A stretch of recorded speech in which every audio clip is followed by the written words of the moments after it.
मीरब, तिसम, मीरब कहाँ है? वो तो चली गई। कहाँ चली गई? जाना तो कराची था, लेकिन अनवर चचा ने जाने नहीं दिया, इसलिए उनके पोर्शन में है।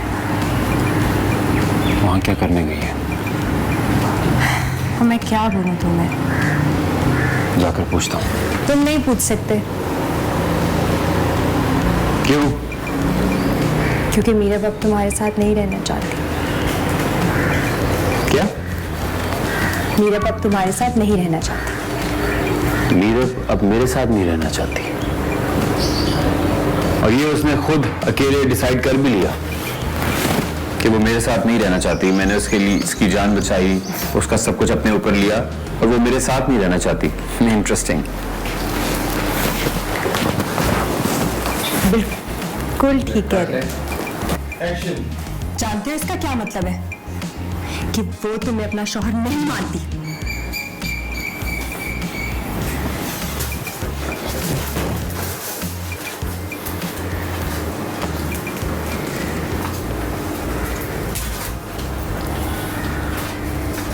जो हुआ सो हुआ।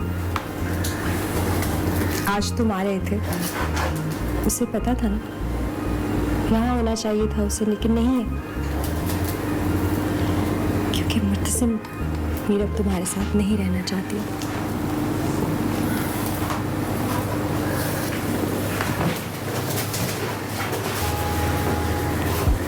छोड़ दो उसका पीछा।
तुम्हें फ्रंट फेसिंग देनी है।